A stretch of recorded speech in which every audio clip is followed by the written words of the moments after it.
एक बार की बात है, एक छोटे से शहर में रामू नाम का एक गरीब आदमी रहता था। उसके घर में 2 बच्चे और उसकी पत्नी थी। वह एक ढाबे पर काम करता था। अचानक से उसका काम छूट जाता है। अब उसके पास कोई काम नहीं था। वह परेशान हो जाता है कि आखिर वह अपने परिवार का खर्चा कैसे चलाएगा। फिर उसकी पत्नी उसे बताती है कि उसके पिताजी का पुराना रिक्शा है, वह उसे चलाकर पैसा कमा सकता है और इससे उसका घर का खर्च भी चल जाएगा। रामू उस पुराने रिक्शे को ठीक करवाता है और फिर रामू अपने नए रिक्शे को लेकर रिक्शा स्टैंड पर पहुंच जाता है, लेकिन वहां पर कोई भी रिक्शे वाला उसे खड़ा नहीं होने देता। रामू को उस दिन कोई सवारी नहीं मिलती। रात का समय हो जाता है। रामू अपने घर की ओर आने लगता है। तभी रास्ते में उसे एक औरत दिखाई देती है। रामू उससे पूछता है, मैडम आपको कहाँ जाना है? वह कहती है कि मुझे रेलवे स्टेशन जाना है। थोड़ी ही देर बाद वह औरत एक चुड़ैल में बदल जाती है।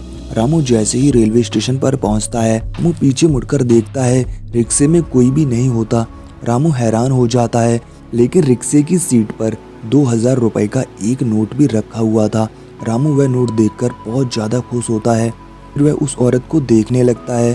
थोड़ी देर में उसे उस औरत की आवाज सुनाई देती है। औरत रेल की पटरी पर चिल्लाती हुई दौड़ी जा रही थी। रामू उसके पीछे पीछे दौड़ता है। फिर वहां से एक तेज रेलगाड़ी गुजरती है, जिसके नीचे वह औरत कुचल जाती है। वह अपने आप को कोसता है कि मैंने उस औरत को नहीं बचा पाया। फिर वह अपने घर पर वापस आ जाता है। वह अपनी पत्नी को सारी बात बताता है। अगले दिन रिक्शा लेकर वह फिर से निकलता है, लेकिन कोई भी रिक्शे वाला उसे खड़ा नहीं होने देता। रात का समय हो जाता है और रामू फिर से उसी रास्ते से आने लगता है। उसी जगह वह औरत रामू को फिर से दिखाई देती है। रामू उसके पास जाकर पूछता है, मैडम कल आपको क्या हुआ था?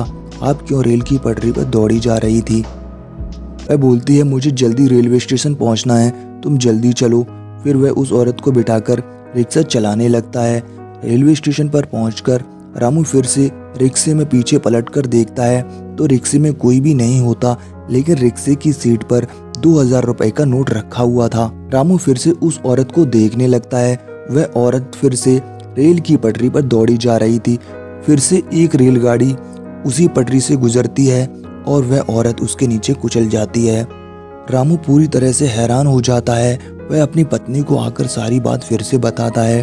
तीसरे दिन रामू फिर से रिक्शा लेकर निकलता है, लेकिन आज भी कोई रिक्शे वाला उसे रिक्शा स्टैंड पर खड़ा नहीं होने देता। रामू फिर से उसी रास्ते से आने लगता है। रात का समय हो जाता है और बारिश होने लगती है। रामू उसी रास्ते से फिर से गुजरता है। वह औरत उसे उसी जगह पर मिलती है और रामू से कहती है, मुझे जल्दी रेलवे स्टेशन छोड़ दो। रामू उसे बिठाकर रिक्शा चलाने लगता है, लेकिन रोड पर जो पानी भरा हुआ था उसमें रामू को चुड़ैल की शक्ल नजर आ जाती है।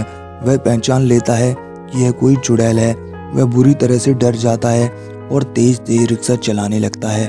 इसके बाद वह रेलवे स्टेशन पर पहुंच जाता है, लेकिन जैसे ही वह अपने रिक्शे में पीछे पलटकर देखता है तो इस बार भी रिक्शे में कोई नहीं था। इस सीट पर 2000 रुपए का नोट रखा हुआ था।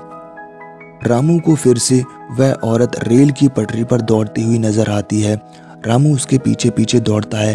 वह रेलवे स्टेशन पर पहुंच जाता है और इसके बाद रामू रेलवे प्लेटफॉर्म पर पहुंचता है और वहां उसे रेलवे का एक कर्मचारी दिखाई देता है।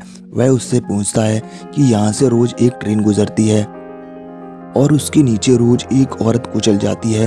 वह कर्मचारी बताता है कि इस समय तो यहाँ से कोई ट्रेन नहीं गुजरती।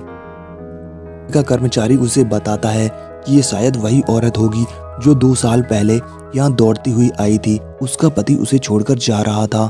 वह चिल्लाती हुई ट्रेन के पीछे दौड़ी जा रही थी। तभी वह फिसलकर रेल की दूसरी वाली पटरी पर गिर जाती है। वहां से दूसरी ट्रेन गुजरती है, जिसके नीचे कुचलकर वह मर जाती है। अब रामू सारी बात समझ चुका था।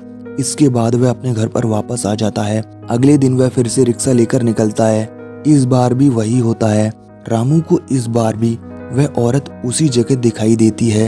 रामू रिक्शा रोकता है और उसे बताता है कि मैं जानता हूँ आप एक चुड़ैल हैं। रामू उसे बताता है कि मुझे तुम्हारे बारे में सब कुछ पता चल चुका है। तुम जिस रेलगाड़ी के पीछे रोज दौड़ती हो उसका एक्सीडेंट हो गया था और उसमें तुम्हारे पति की भी मौत हो गई थी। चुड़ैल बहुत खुश होती है और उछलती हुई वहां से जाने लगती है। आज वह रामू के रिक्शे में नहीं बैठती। रामू दुखी भी होता है क्योंकि उसे 2000 रुपये रोज मिलते थे। लेकिन जाते हुए चुड़ैल रामू से कहती है कि मैं तुम्हारी मदद जरूर करूंगी। आखिर कैसे एक चुड़ैल करेगी रामू की मदद? अगर आप जानना चाहते हैं तो सेकंड पार्ट के लिए हमें कमेंट कर सकते हैं।